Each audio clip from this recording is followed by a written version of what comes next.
Hello, hello everyone. Welcome to another amazing time with Agritech Founders Diary. Here we have conversations with amazing agritech entrepreneurs who are doing amazing stuff. And today we are having a very special guest.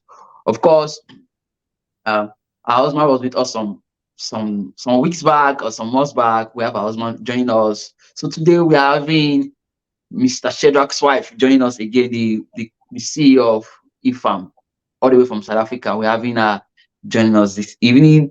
And today's conversation is going to be around what does it mean for family to run a business. So we've invited her to come share a perception with us on what it means as a wife to support your husband to run a family business. What does it entail? What does it take? So that's what the conversation is going to be around. So don't go anywhere. Grab your popcorn, grab your drink, relax, and enjoy the show with us. All right, welcome once again. Um, so good evening, once again. Uh, I want you to first of all tell us about yourself. Miss Pretty, tell us about yourself. Tell us where it all started from, where your entrepreneurship journey started from. It's really not. It's a bit very conventional to see a woman in the business space, really. So tell us about how you come to this space as a businesswoman. Everything about yourself. Sorry. Yeah. Good evening to you, Kenneth. I send my Thank you. greetings and Thank you. salutations from the southern side of the family here in South Yeah, Africa. Thank you great. so much for having me tonight and for creating this platform for these conversations to happen because you are closing that gap where Africa really needs to tell her story. So people like yourself are adding real value to that. So, as you've said, my name is Priti Kubyane. I was born on the Eastern Cape side of South Mhm. Africa. We call them provinces. Some countries call them states. Was born in a small village. When I was a child, it was during that time where the mining boom. Maybe it was in the second. Maybe it was in the second decade or something, but it was still booming very much at that time. So there was a great migration of the male figures in my village who were migrating to go and work at the mine. So men had few career choices. You either go into the mine, or you become a policeman, or you become a teacher, or you take the business route. I was very privileged that my father took the business route. So I got to grow up in a family that had mom and dad every day. We ran a family business. So from the age of 6, I could already get involved in the family business. It was more like house chores. You go to school, you come back, it's either you're doing dishes or you are going with dad to the office. So my dad owned a wood cutting business. So what that entailed is sourcing wood from the forest and then sell it to commercial caterers like butcheries, funeral homes, and homes. We didn't have electricity in my village, so people cooked with wood. So it supplied a domestic environment as well. So the fun side as well was he ran a car fixing workshop. So he was closing a need from boys in my village who were not really good academically. So because it's a village, educational system didn't really accommodate what must happen to them. So they would just roam around the village because they don't know what to do. So he taught them how to fix anything electronic, and so I had to learn that myself as well. So he taught them that. So over the weekend we'll be fixing cars. I mean, from the age of 6 already he was teaching me how to drive, how to change a tire, what does a spanner do, how to fix a car, how to fix anything that is electronic. And for a girl in a village, that was so amazing. So that background of being brought up in a male dominated environment, being brought up in a family environment, being brought up in a company that prioritize both profit and impact, it really shaped my thought and my approach to life till today, because only later I found out about stuff like male dominated, because it didn't feel like male dominated. That was my world. I grew up like that. It didn't feel like family business. That was my world. I thought every family can do business together. So it came in handy that I had that exposure from very earlier on in life. Mm, I see. So then, can you give us a bit intro about how you met Mr. Shedak? Amazing man, you know. Yes. Can you give us a story how you both of, I know this is not a relationship show, but give us some chip on how you guys met, and then yeah. Yeah, absolutely. So we actually met almost by chance, because we met.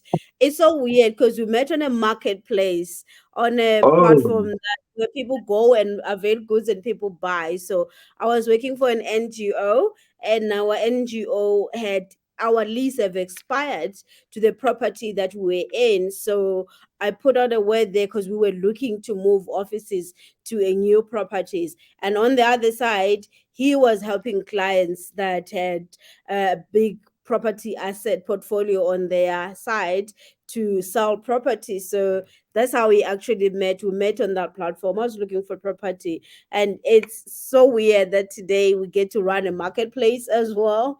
So yeah, it's quite a weird coincidence. uh, so what does it feel like to be running a business with your husband? What does it feel like for you? To a lot of people, I think it feels very challenging, but Yeah. because mom and dad ran their business together, so I Okay. think from the very foundation, it was something that was normal to me, because some of the best businesses today are actually family businesses. So it felt a bit normal at first.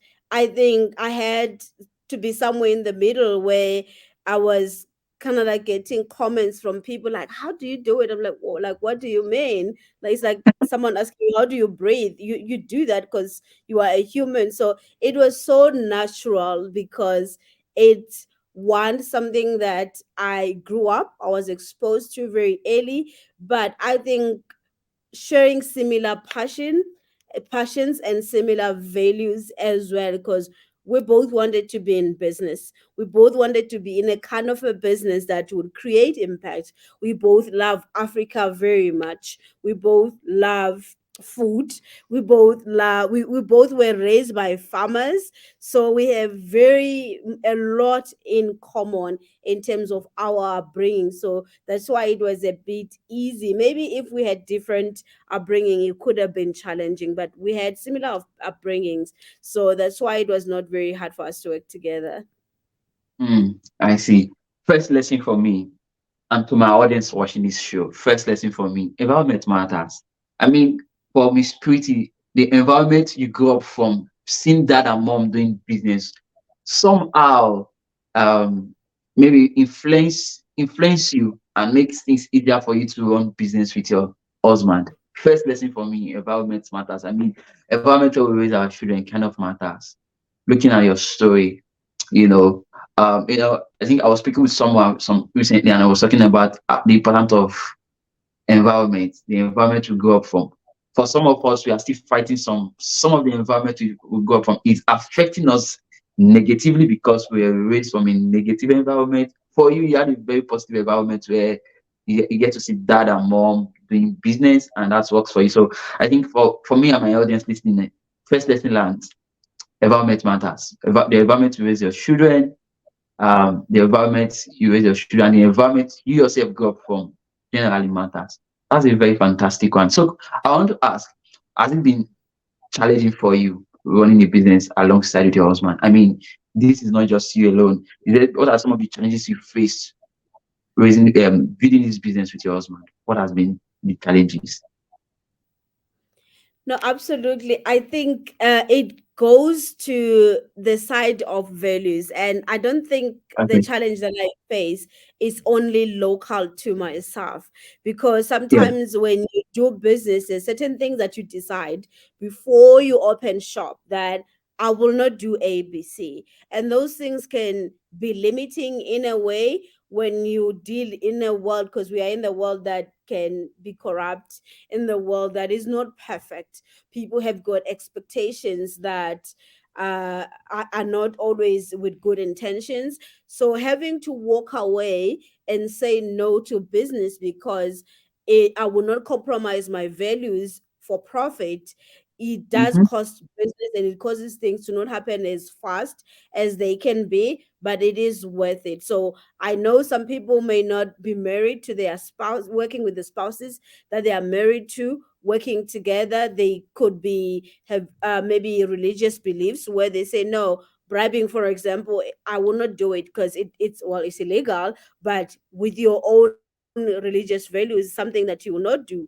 So I think what was difficult is the boundaries that we are set in place, which ABC is something that we're not gonna do it just because we have to get a deal. We have to do business with people because we can provide value, and that is it. Anything outside that, we won't compromise ourselves. Mm. Okay, I see. But then my next question for you will be, how do you balance business and home? How are you able to balance business and home? Do you know, how do you strike the balance between both of them? Businesses, running businesses, managing home. How do you how are you able to do it? I want to specifically speak to the audience who are husband and wife who are doing businesses or who are inspiring to do businesses. So I want you to use your story, share with us how you're able to strike that balance between managing your home and managing the business. Absolutely. So one of my mentors is famous for telling me that when it comes to life balance, there is no such a thing as work-life balance. There is Mm-hmm. priorities.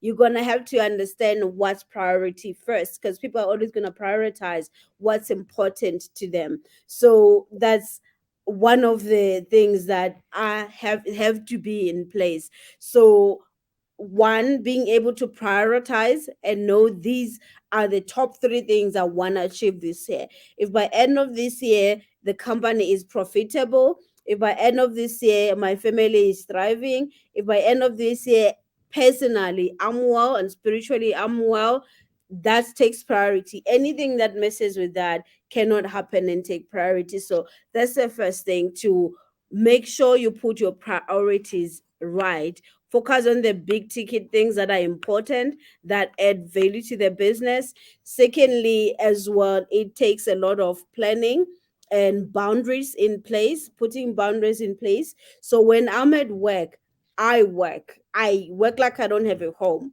I can't be on my phone. I can't be talking to my mom because I'm present at work. Because come time when I'm done with work and I'm at home at the dinner table, my phone is not coming with. When I'm on holiday with my family, my phone is not coming with, because I've set aside time to make sure that I do my best when I'm at work. So that's the thing, be present in whatever it is that you are doing at that time. If you are at work, you work hard, you put your all. But when you are at home, you are at home.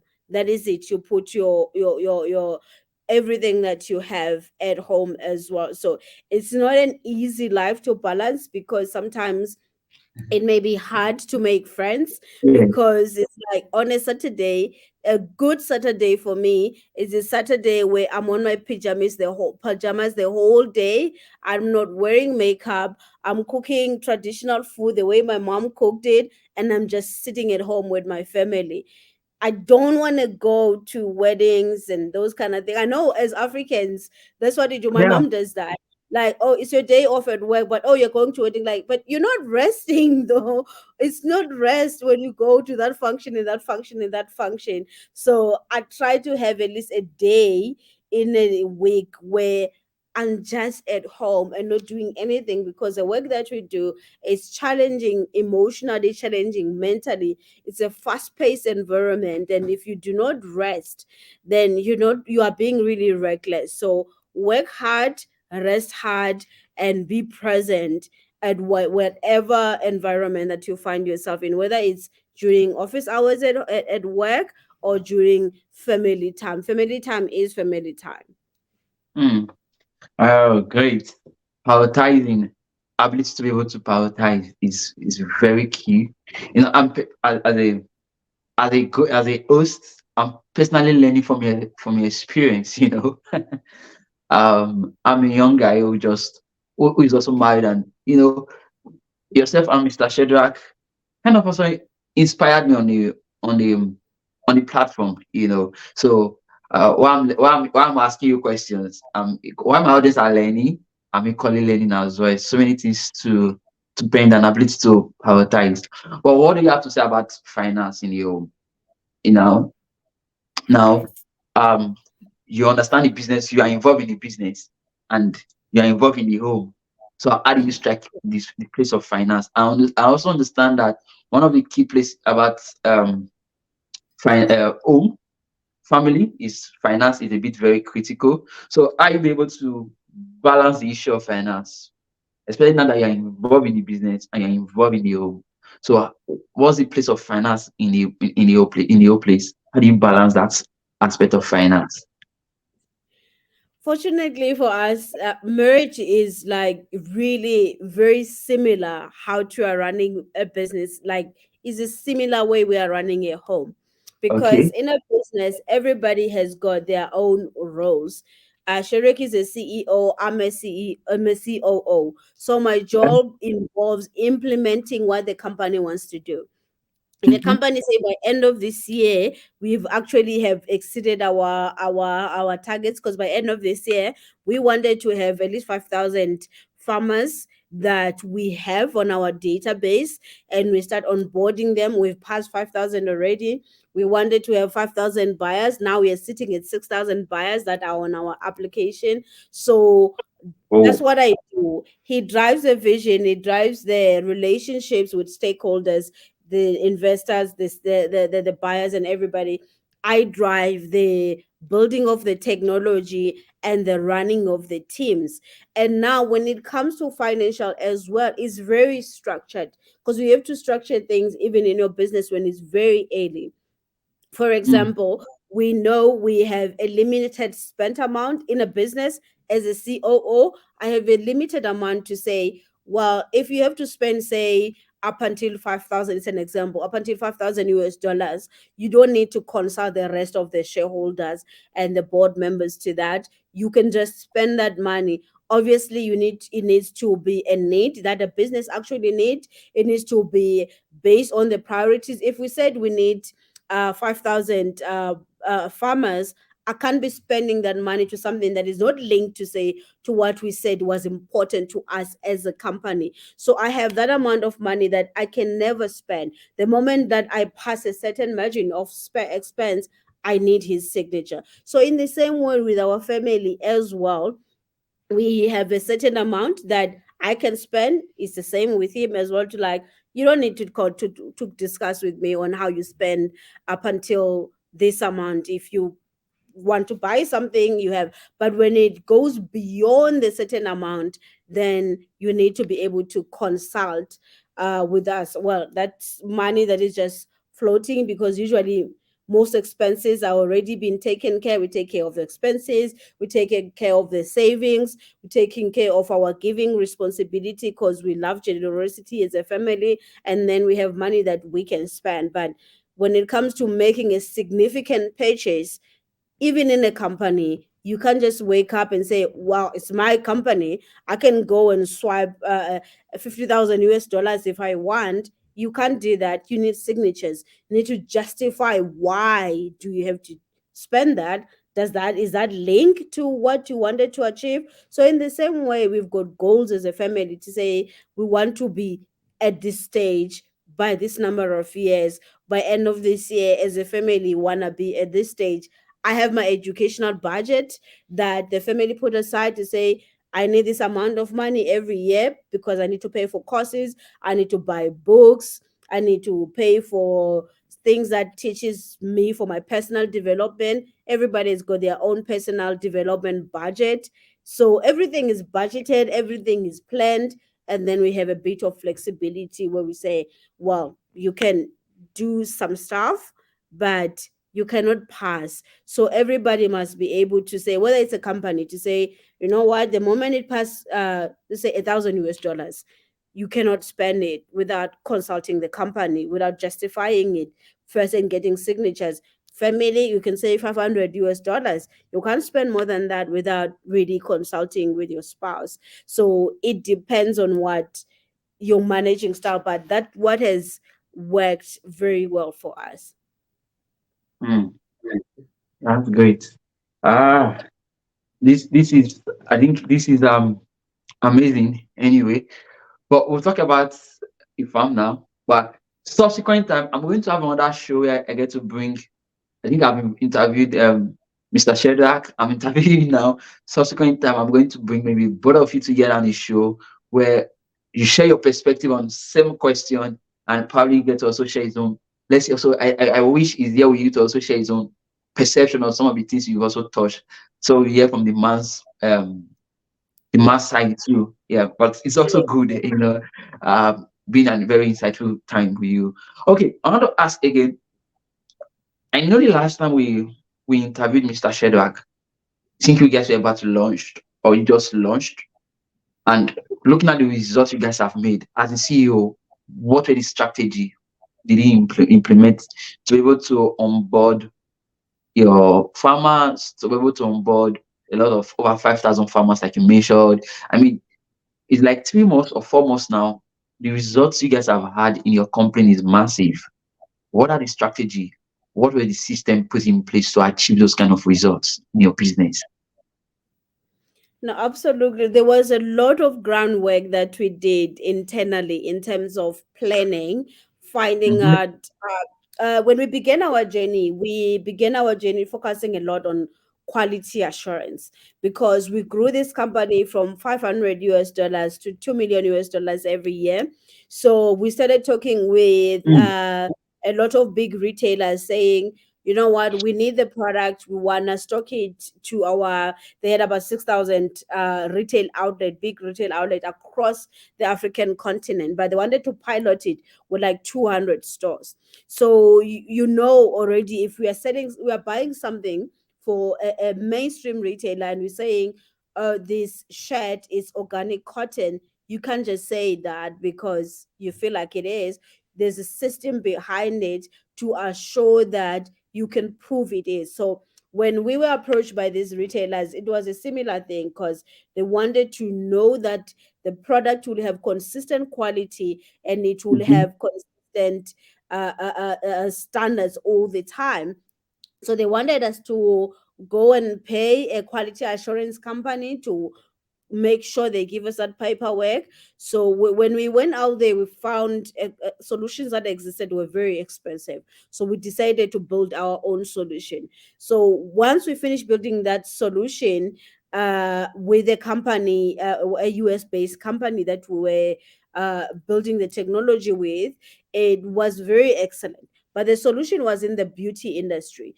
But what we have come to realize in terms of where I'm going is solving the problems that are the pressing problems of people, that what can cause your solution to see results quicker. So when we're done building the solution that was in beauty, COVID gave us another reality check because we realized, you know what, maybe beauty and luxury items are not as a priority to Africans and as food is. And the use of our technology may be better used in agriculture more than it is in the beauty sector. So we started repositioning ourselves to use the same technology we have and we have built on the food side. So we now started to see a lot of traction because one, we were solving problems that are immediate, that are pressing, because during COVID, we couldn't postpone. I can postpone and not buy a lipstick. I can postpone and not buy a makeup, but I have to eat. I have to feed my family. So if anything that is was important, it did not stop. The food supply chain did not stop during COVID because people still needed to eat, whether it's war, whether there's problems, people need to eat. So we realized that one, we had to solve problems that really, really exist. Secondly, we have already been building our own personal brand, because the success we have seen by now, my team was giving me statistics earlier this week and saying in the past 90 days alone, about 385,000 people got to find out about the existence of the eFAMA app, yet it has existed Wow, for less than 3 that's months. massive. Yes, you see, as it was launched, 28,000 of those have been to our website, have about 12,000 have signed a form and say when we are ready, they would like to be a part of what we are doing. And 6,000 have already downloaded the app and they are buyers and they're already wanting to do. And all that didn't come because we had massive advertising. We haven't spent much on advertising because we're a startup. We're putting all the resources we have on building exceptional technology, but it came one because we had a personal brand. It came because we have built relationships. So it was from the word of mouth, just telling a friend, like, this is what we are doing. It was speaking to communities. That's the third part. Speak with communities, don't exist in isolation, because there's already existing industry associations for farmers. They work a lot in communities, so find out who else is solving the problem you are trying to solve, because in agriculture there's access to market, there's productivity issues, and there's sustainability issues. We are in the middle. We focus on access to market, but we started speaking with people that are within the productivity, meaning they do the training of the farmers, the financing of the farmers to be able to produce and help them, the agro processing companies. So those are the people we started partnering with, working with. I mean, we are having provinces and governments coming forward, signing contracts with the eFARMA to say, I'm bringing tens of thousands of farmers from the entire province, because we've have grants, we have funded these farmers, and after we funded them a grant, we haven't figured out that when they're done producing, what they're going to do with produce, and that will just create a cycle of poverty where they will be back where they started because they don't have markets. So now we coming into that relationship, we bring that access to markets to make sure that if a farmer was trained and Mm, given money to start farming, they can start selling their produce. They're no longer dependent on government. They're no longer dependent on grants. They can now, the government can start funding other people. So again, that was the thing. Do your homework and solve the problems that are really pressing, not the problems you think people are facing. Secondly, build your own brand and relationships, because early stage people do business with people. Thirdly, build relationship and respect the stakeholders that already exist in the industry, so that you can be a part of the bigger picture instead of existing in isolation. mm. Great.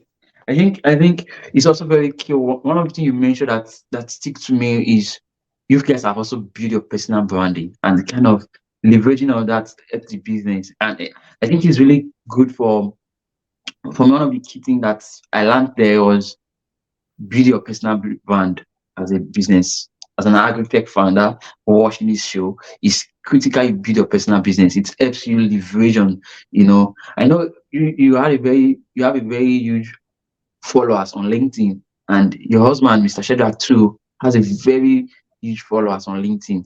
That's that. I mean, looking at the results you guys have had in the field space you guys have launched, if it's massive. It's massive. I must commend. It's really massive. Just listening to you talking and I. So, but question again, I want to ask: what do you put into place now? What do you put into considerations to onboard people? If you want to onboard your staff or your team members, what do you put into considerations to onboard those people? Yeah, so it's a very tricky environment to be in, because one, we are in technology. So there are businesses that are startups, and then there's technology companies. Technology companies are not the same as any other business. They are very demanding. We often need somebody to be as 10 times as skilled as their peers in any other industry. So to say that we have expectations that are unrealistic, will be an understatement. For example, if we are hiring a marketing person, we need somebody who has got marketing and have got experience in marketing, but who's also a content creator, who's also a video editor, who also knows how to do Google adverts, Oh, who knows how sorry, to Facebook I'm sorry, adverts. sorry. I need to take that carefully. I need to take that carefully. You mean if you want to employ somebody, the person has to be like good in 5 areas? Absolutely. You have to, there's what they call a T-shaped, like a T-shaped types of a career where if you are a marketing executive, you learn Mm-hmm. other digital expertise as well. There's AI today, and Yeah, AI really impact marketing. So we need yeah, somebody who knows how to use ChatGPT. We need yeah, somebody who knows how to edit using Canva. We need to have somebody who knows how to use social media scheduling uh, platforms. And I was just I was just reminding Shadrach, my husband, earlier to say, one of my mentor was telling me that you don't push your kids to do something, because when you are pushing your kids, when you're pushing your team, it means you are behind them. You have to be at the front and live as an example. And that's exactly yeah. what we do. I'm a photographer. I can do video editing. I learned how to code in 6 months. I'm a certified UX and UI designer. Wow, So the screens you'll be showing on eFAMA, I developed them myself. So wow, I'm multi-skilled myself. So what I'm asking my team is not something that I'm not doing, because I had to learn to do those things. I build all our website. I do the wow, branding. I can design logos. wow, So when I say we need somebody who's multi-skilled, I'm not just daydreaming. It's something that we are doing because as a startup, we don't have resources to have, oh, that's a marketing department, that's a content creating department. We don't have resources for that. We wow, need to hire wow, somebody who can do the jobs of at least 5 people that are within their field. We're not going to ask somebody who's in marketing to do coding. They're not a developer, but a developer as well that can do front end and do back end and learn blockchain just like that and learn AI just like that. That's the person that we are looking for. So a lot of people, they say we have unreasonable expectations. Yeah, the world has unrealistic expectations of us. So we all have to pull our weight. massive. I mean, this is this is this is the information you're passing is much here. Ah, you know, a lot of people just think like maybe I have one person. For me, like I mentioned earlier on, I'm learning from your own session, even as the host. I'm personally learning from the things you are saying. uh I'm building my own business beyond stuff I'm doing. There's a business I'm currently building that's about to be launched in a month's time. So while you are sharing, I'm picking notes, I'm taking things down like on my own way that I will implement in my new, it's an agri-tech business anyway, that I will implement massive. And it's good to talk about. The thing I like is that you are not asking them what you don't know how to do. And I think every agri-tech founders listening to this show should learn that. It's good because Absolutely. if you ask them to build a website and they walk out on you and said, I'm not working again, you could take it up because you know how to do it. It's critical that as a startup or as an agri-tech founder, you are skills, you are knowledgeable, you know how to do some of these basic things. And I think I also learned that you can hire people who has multiple skills. I mean, the world is changing. Absolutely. The world is changing drastically. As a young person or as a startup, you should start learning some of all these basic things. And as a young person, generally, your certificate is not enough these days. You need to learn multiple skills. You need to be really Absolutely. skilled for it to be Yes. relevant in the marketplace. That's what. So in case you didn't learn those things, I'm trying to share some of the old lessons me I personally learned from all she have said so far. So you need to be skilled to be relevant in the industry. Not just one skill will not survive you in with the advent of technology. One skill will not survive you today. You have to learn as much as you can. You have to be multi skills. That's the word. I don't want to use multitasking. You have to be multi skills. Yes. You need to have a lot of skills to be relevant in the marketplace. Because now this is a CEO or this is a founder of a company saying if she wants to employ, she needs somebody who has multiple skills, not just one skills. At least that can really save our revenue. Because of course every founder is thinking of how to reduce their spending. And that's a very powerful one there. So can you also touch about um how you guys raise funding for your business? What are the strategy you use in raising funding from investors, from grants, or whatever means you raise your funding? Can you talk about some few strategy for us? Yeah, yeah. So I Okay. think one of the biggest point from us was being realistic where we are and to the Mm-hmm. problems that we are solving. I know that Mm-hmm. when you're looking to raise funding, you can be under pressure to just spray and pray. Get a list of 1,000 funders and speak with them. Anybody who's a funder, you are speaking with them. But we had to save our resources and save our energies. One, to be realistic as to where we are. We are a Web3 type of a startup, so that was very important to find out. We have to speak with people that are passionate about Web3, because sometimes the investor community doesn't mind you coming to pitch them and then Mm-hmm. submit documents and doing all of that. They're not going to stop you, but you don't meet the requirements of what they are looking for. It started with that, to like speak to the right funder very earlier on in business. If you are from Africa and you're not making profit as yet, you're just looking for money to raise your business, don't speak to like VCs and private equity, because they, even those that says they do fund them, it's not always true that they do, especially when it comes to Africa, because they want people that have got skin in the game. They want to know that you have garnered some kind of traction. So that was one. You have to speak to the right funder. Speak to grants, accelerator programs, impact investors. Don't speak to investors that require you to have revenue as yet. If you don't have revenue, don't speak with them because you don't have revenue. Secondly, skin in the game, like I said, cover some ground of what you have done building revenue. We had an amazing session with Nick, one of the people that came through to the program that I belong to. And he was saying his favorite F word is free, meaning that what is it that you can do in terms of marketing that doesn't cost you money? It didn't cost us money to pass 32,000. I'm almost 33,000 followers on LinkedIn. It didn't cost money to do that. It's waking up every day, sending invites to the right people, is building a brand and being consistent.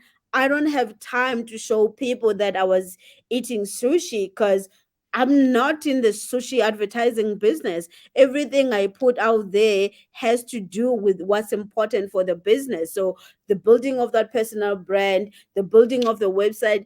Today, with us $200, you can build a website and host it for a year, even if you don't know how to code. You can develop your logo on Canva for free, even if you don't have money to pay for premium. So why not do those things? Because investors are looking, even the investors that are not looking for post revenue types of companies that support companies at the very early stage, they don't support you just because you have a good idea. They support you because you have a skin in the game, you have done something, and you have went out there to demonstrate that, you know what, with my time I can do this. I've learned new skills as well and things like that. And the last part was get the word out there and build relationships that you need. Don't build people to have fun with, build relationships that are actually going to help you. We when we employ people, firstly we speak with people that we know, because I'm not going to go on the internet and look for developers in Ghana, in Nigeria, in South Africa. I will speak to the people that I know, because I don't have 5,000 US dollars and I'm just going to give it to someone that I don't know where they come from. And if they don't deliver, oops, sorry, I don't have that. I want to know that Cannot find me something. You know where that young man live. If he doesn't deliver, we can drag him by the ear because you know where he's from. So we Africans were raised like that. Like literally, when we were growing up, people did not even know our names. They say, "Oh, that's the daughter of so and so," because they wanna know your father. They wanna know where you live. They don't really care about who your name is. So we use the same approach as well. So we are very strategic about the people that we befriend and the people we get close to. We're not trying to build a clique at all.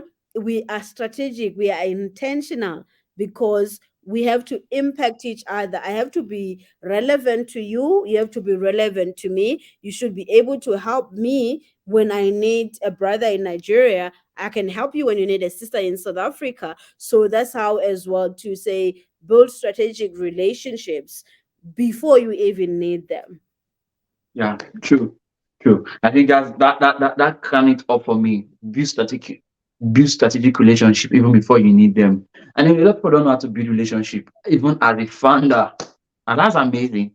Uh, can you share some basic tip for aspiring architect founders who are listening to us? Some ways for them to build strategic relationship. What are some of the things? How do we do? Is there a particular way for us to pose or do things for us to be able to position ourselves better to attract strategic relationship? No, absolutely. I think one of the things is that technology as a business is an expensive exercise. There was a time I was reading a book, and one of the authors was talking about there was a time where architecture, to be an architect, you can only be an architect if you are from a rich family, or you are Mhm. married into a rich family, or related to somebody who's rich, because it was a career that had barriers to entry. You had to be coming from money. And I honestly think technology is like that. I really think that technology is not for poor people. And I'm not saying that because I'm looking down on that. I'm saying it poor does it is not does has nothing to do with money. What I'm saying is expensive is there's poor mentality, and then Yeah. there's poor in rents or in dollars. That's not what I'm talking about. I'm not talking about not having money because, one, I'm not from a rich family at all. I'm from a poor family. I lived in mud huts. I come from a village.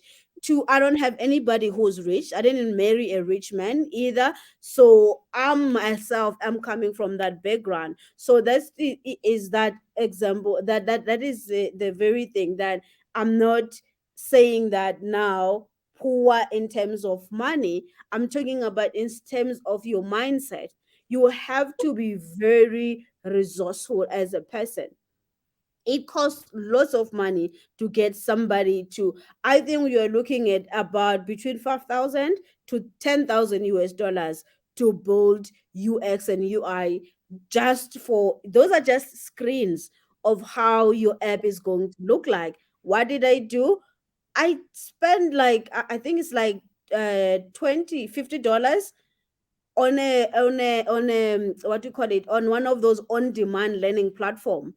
I put in hours to learn that skill, and now I don't have to have 10,000.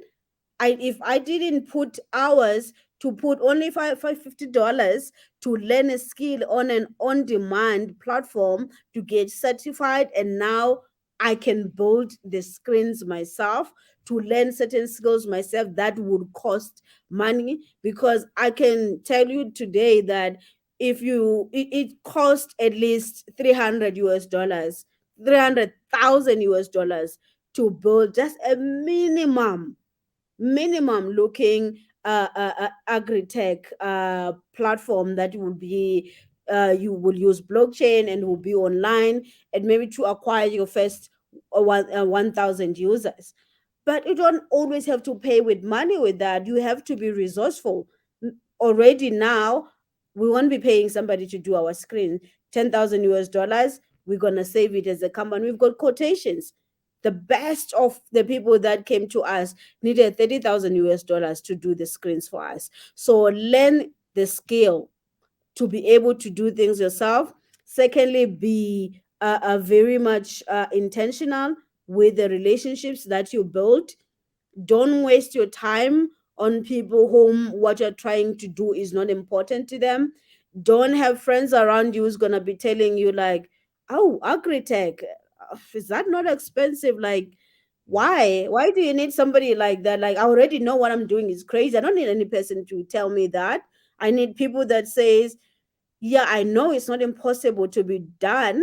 Maybe you need 300,000 US dollars, but I can help you with your books. I can do your accounting. I can help you build your logo. I can help you do your deck. They didn't give me money, but they did help me with a small aspect of that. I can pay for you to go to that conference where you can meet people that can help you. The ticket there is $10. So I don't have money to fund you. So that's the thing, because if you don't build the skills that you need, if you don't put people around you that are resourceful towards your business, then you are setting yourself back a lot, because sometimes our biggest barrier is not money, it's just our thinking. Mm. Great, great, fantastic session. Honestly, so much to swallow in. So much to swallow in.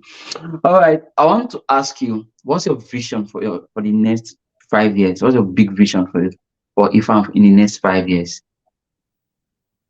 Thanks. That's a great question. Food security is a big responsibility and is a big Yeah, need in Africa. And yeah. I believe that if each and every one of us can do our part where we are, I'm not gonna come here and tell you I'm gonna solve food security for the entire continent. I won't be able to do that. If one person could do that, I won't even have a job today, because it could have been done a while ago. So our target today is that in 5 years from now, if we can have at least 5,000 farming families who no longer have issues of having to grow their produce, travel for tens, if not hundreds of kilometers to a physical farmer's market to go there and sell their produce, and face a lot of red tapes, lots of politics that happen there, and then they maybe need to come back home with their crops or sell them cheaper. If we can give an alternative platform for them to just focus on their farming operation, focus on creating, improving their yield, producing quality produce, because we have buyers. So if we can just have 5,000 of the 40 million, we've got 40 million farmers in Africa, 5,000, if we can just help just 5,000 of them to farm sustainable in terms of their businesses, no longer being a hand to mouth, but being sustainable businesses where their employees are sustainably employed, they've got employment contracts, they are paid fairly, and they have commercial contracts that they are being paid in a consistent way. I think we would have done something really amazing. Mm, great. Awesome, awesome. So last we begin to kind of wrapping up the show. It's been an amazing time with you this evening. You've dished out so much. you've you've really dished out so much for us this evening. But before we go finally, I want to ask you, what's your final advice for architect founders? What's your advice for us? No, absolutely. So my advice would be, firstly, control what's within your control. If you need to Mm-hmm, study, if you need to raise legal money to get a skill, do it. Build your mm-hmm, own brand. Secondly, focus on the something that is next. Reach out to mm, people that are already doing what you aspire to do. Because sometimes the best way to learn is not always on paper or in school, even though that is very important, but is to learn from people who have gone ahead of yourself. And I know a lot of people are famous for thinking that Africans, once they figure something out, they don't want to share with others, they just want to keep the information. I've come across a lot of women and men that are African, that have raised money, that have built technologies, that are more than happy to help. Others are working for corporates, so they know technical stuff in corporates, they know about marketing in corporates. I've hardly I would say out of 10 people that I've ever asked to say, would you avail an hour to help me? I've just built financial. I just need you to financials for my business. I just need you to look at them. Can you give me just 1 hour of your time? That's all that I ask. I think out of 10 people, only one person. Nine out Mm. of 10 times, people are going to say yes. People are going to want to help you because you have done your part and you are determined about what you want to do, and just reach out and ask for help. Because I don't know about you, but I didn't come from a home of blockchain experts. My mom Yeah. doesn't even know what blockchain is, so I can't ask her to help me. She can't help me with funding, she can't help me with technical advice. I'll go out there and go and ask other women and other men that have done that. So do that. Control what's within your control, but reach out. Reach out for help, and lastly, be a part of a bigger picture as well. Because sometimes what you are trying to solve is solving sustainable development problems. There's always development organizations that are doing the very same thing that you are trying to do. So put yourself into these accelerators program, incubator programs, grant funding, innovation challenges, so that you can be part of a bigger picture. And lastly, don't be under pressure to do things, to prove anything to anyone. I know there's people that will be pressuring you to say, oh, how many people do you employ? You're not a government. You're not going to employ 1,000 people. Your focus is to get things right. So be patient with yourself. Be okay if you are working from home, it's fine. Be okay if you don't have a fancy computer. Use what you have and what is in front of you. Yeah. Thank you so much. That was amazing. I mean, that was amazing. A lot of value to gain out of your out of this session. A lot of value. I mean, I think other thing I think I learned that is that also stick right with me was when you talked about building strategic relationship. Building strategic relationship. You need to building strategic relationship, you need to have value. You need to give value to people. People need to perceive you as somebody who's also valuable. You need to give out value. I mean, thank you very much, Mrs. Pretty. It's been an amazing time having you. I personally, as the host of the show, I've learned so much from you, so much from this session that I have learned. I really love to have you and Mr. Shedrack together subsequent time. We'll definitely have them again on the show together. We've interviewed both of them separately. Both of them are doing their husband and wife married together, but doing businesses together as well. And I think there is so much for us to learn from this amazing couple as regarding how husband and wife should do business together. I mean, a lot of husband and wife wants to do business together, but sometimes there is conflict. Sometimes maybe lack of understanding, but they're not compatible enough. We really want to learn on from this couple on how they are able to do business together and yet to run home together, and they're still happy. There's so much I think we need to learn from them. So guys, I'm also going to bring them. I believe we've learned so much today. Subsequent time, I'm going to bring both of them together again. I don't know when, but we're going to have them again on the show to learn from them again. Thank you very much for coming. I'm really grateful for having you. Thank you for your time. Thank you for joining me this evening. So, guys, before we go, I want to remind you, if you've not subscribed to our YouTube channel, do it to subscribe to our YouTube channel for content like this. Do it to subscribe to our YouTube channel. Like this video so we'll get more rating. Share the video with your friends and loved ones so they get to learn from this amazing session this evening. So they get to learn from all we've all learned together today. Thank you all for joining us this evening. I'm really grateful. So it's on this note, we're going to call it a night. Thank you all. Thanks.